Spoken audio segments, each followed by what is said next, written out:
लड़की बहुत अच्छी टेलर है, ये आपने ठीक तरह से पता तो किया है ना? अरे हाँ भाग्यवान, मैंने सब पता कर लिया है। अब तुम चलो, देर हो रही है। मेरी समझ में एक बात नहीं आती कि तुम मेरी शादी करने की बात करने जा रही हो माँ, या अपने दुकान के लिए नई टेलर देखने जा रही हो?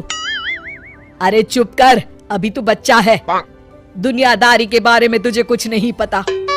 अरे तू तो एक प्राइवेट कंपनी में काम करता है, और प्राइवेट कंपनी का क्या भरोसा।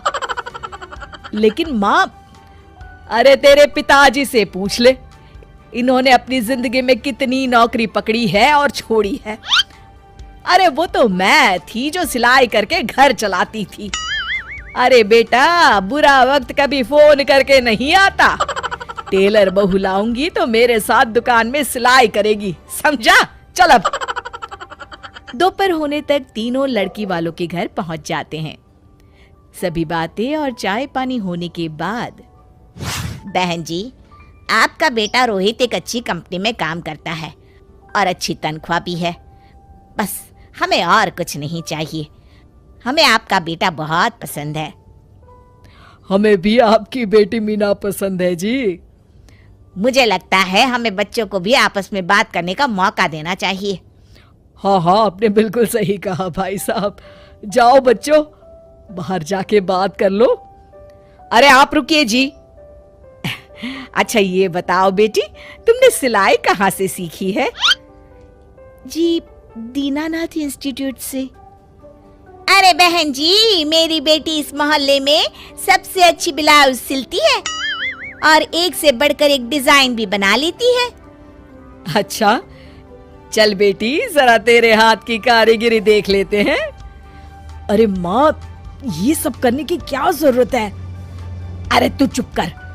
लोग ऐसे ही बड़ी बड़ी बातें करते हैं कि हमारी लड़की को तो सब आता है, बाद में असलियत सामने आती है। इसलिए मैं कोई गलती नहीं करना चाहती, तू चुप करके बैठ। मीना शांति देवी को 2-3 प्रकार की बढ़िया बढ़िया डिजाइनदार ब्लाउज बनाकर दिखाती है। ये देखिए, ये है प्रिंसेस कट। अरे वाह बेटी, मान गए तुझे। तू तो मुझसे भी अच्छा ब्लाउज सिल लेती है। चलिए बहन जी, हमें तो आपकी बेटी पसंद है। अब इसी बात पर मुंह मीठा कराइए। जी बिल्कुल। इस तरह रोहित और मीना की शादी हो जाती है। शादी के अगले दिन से मीना अपनी सास के साथ सारा दिन दुकान पर सिलाई करती रहती और अपने पति रोहित को जरा सा भी समय नहीं दे पाती थी। फिर एक दिन रोहित फोन करके मीना से कहता है, मीना, आज शाम को हम दोनों किसी अच्छे रेस्टोरेंट में खाना खाने चलेंगे। तुम तैयार रहना, मैं ठीक वक्त पर पहुंच जाऊंगा। ठीक है जी।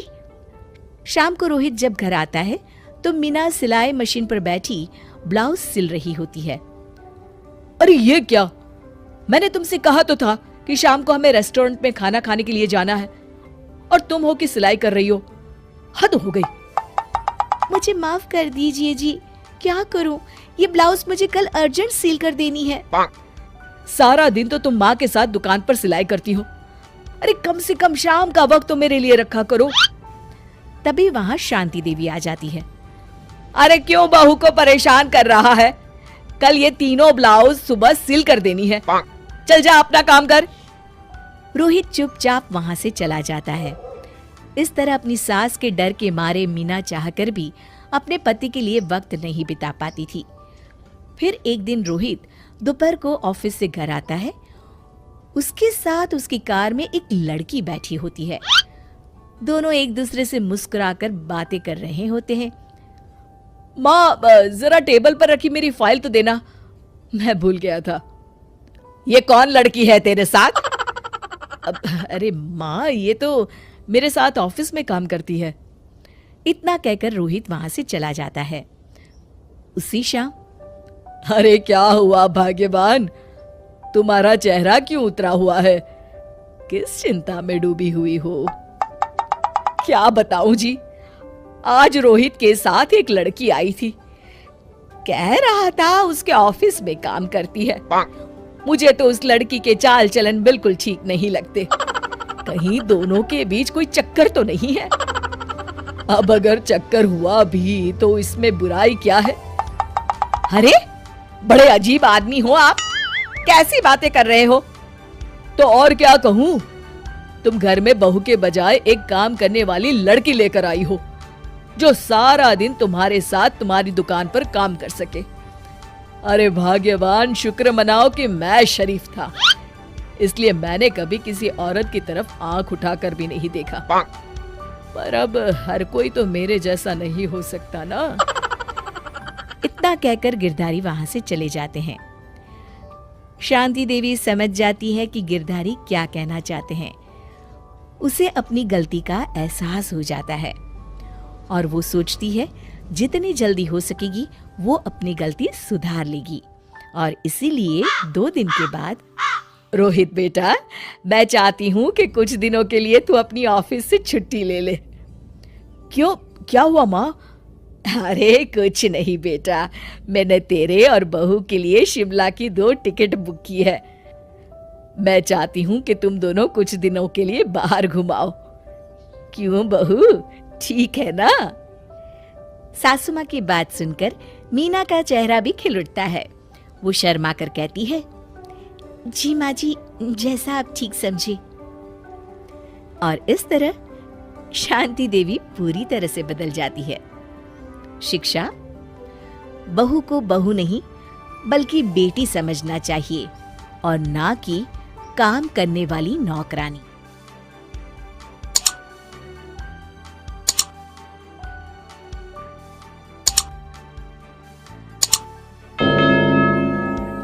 एक समय की बात है, एक गांव में चश्मे वाली चुड़ैल का आतंक था। चुड़ैल गांव के लोगों को अलग अलग तरीके से हमेशा परेशान किया करती थी। एक दिन रामू अपने खेत पर काम कर रहा होता है, तभी चुड़ैल वहां आती है। क्या कर रहे हो राजा? और फिर चुड़ैल रामू के हाथ से उसकी कुदाल छीनकर पेड़ पर चढ़ जाती है। हे भगवान, अरे चुड़ैल दीदी, ये तुमने क्या किया? अब मैं काम कैसे करूँगा? अरे जल्दी से उसे नीचे फेंक दो दीदी, अभी मुझे बहुत काम करना है। चुड़ैल रामू की कुदाल नीचे फेंक देती है और वो सीधे रामू के सर पर आ गिरती है। अरे मर गया रे, तेरा सत्यानाश हो। अरे बेवकूफ, तूने ही तो कहा था नीचे फेंक, तो मैंने फेंक दी। चुड़ैल हंसते हुए वहाँ से चली जाती है।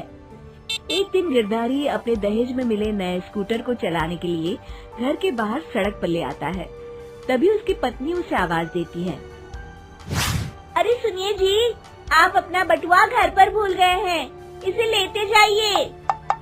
गिरधारी स्कूटर पर चाबी लगी छोड़कर बटुआ लेने घर के अंदर चला जाता है। तभी वहाँ चश्मे वाली चुड़ैल आ जाती है और स्कूटर पर लगी चाबी देखकर हंसते हुए कहती है, कितना बड़ा बेवकूफ है, स्कूटर पर चाबी लगी छोड़कर चला गया, अब तो इसे मैं चलाऊंगी। और जैसे ही चुड़ैल गिरधारी का स्कूटर लेकर वहाँ से भागने लगती है, तभी गिरधारी उसे देख लेता है और उसके पीछे भागता है।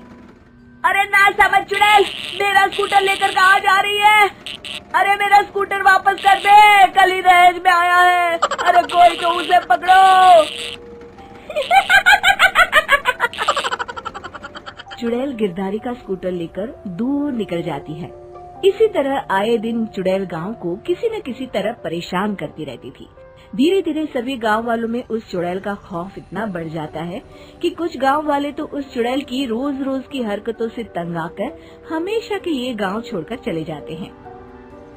एक दिन हरिया अपनी बैलगाड़ी में बहुत सारा अनाज लादकर उसे बेचने के लिए शहर की ओर जा रहा होता है। तभी अचानक रास्ते में उसे चश्मे वाली चुड़ैल मिल जाती है। हरिया चुड़ैल को देखकर बहुत घबरा जाता है। हे भगवान, गई भैंस पानी में, ये कमबख्त चश्मे वाली चुड़ैल कहाँ से आ गई? अब तो ये मेरा सारा अनाज लेकर भाग जाएगी और मेरी साल भर की मेहनत बेकार हो जाएगी। हे भगवान, मेरी रक्षा करो भगवान। जैसे ही चुड़ैल हरिया की ओर बढ़ती है, अचानक वहाँ तेज हवा चलने लगती है और आसपास पड़ी धूल मिट्टी उड़ने लगती है। तभी हरिया देखता है कि चुड़ैल को कुछ नहीं दिखाई दे रहा और वो अंधों की तरह ही चलने की कोशिश कर रही है। अरे ये क्या हो गया? अचानक दिन में रात कैसे हो गई? मुझे कुछ दिखाई नहीं दे रहा। हरिया समझ जाता है कि चुड़ैल को बिना चश्मे के दिखाई नहीं देता। वो भागकर गांव जाता है और गांव वालों को चुड़ैल की इस कमजोरी के बारे में बता देता है।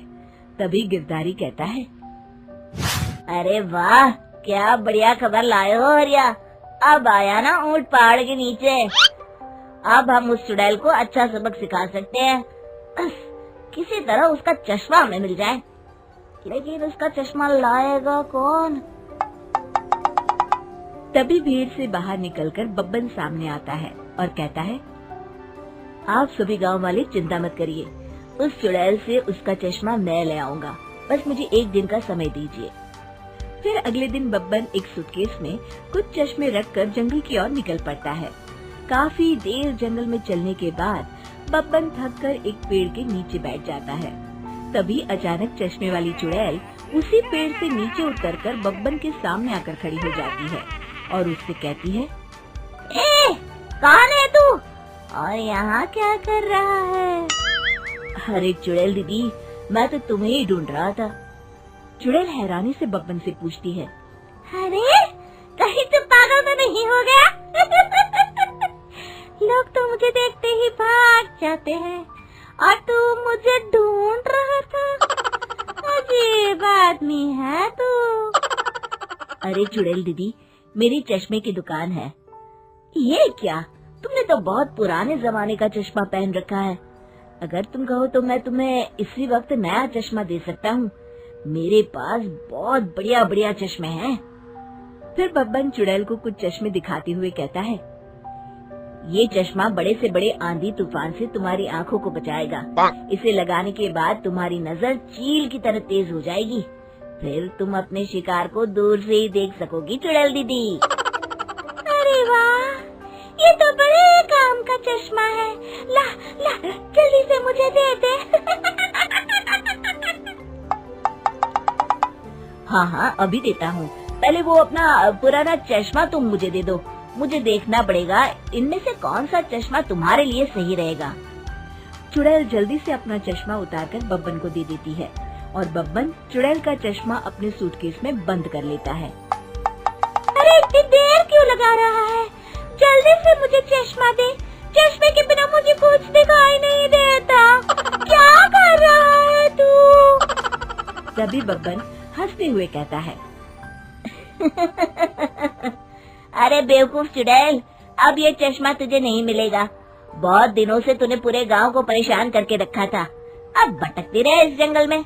आज से तू चश्मे वाली चुड़ैल के नाम से नहीं, बल्कि अंधी चुड़ैल के नाम से जानी जाएगी। मैं तो चला अपने घर। फिर बब्बन चुड़ैल का चश्मा लेकर उस जंगल से गांव लौट जाता है और वो चुड़ैल हमेशा के लिए अंधी बनकर उस जंगल में भटकती रह जाती है। पर फिर कभी किसी को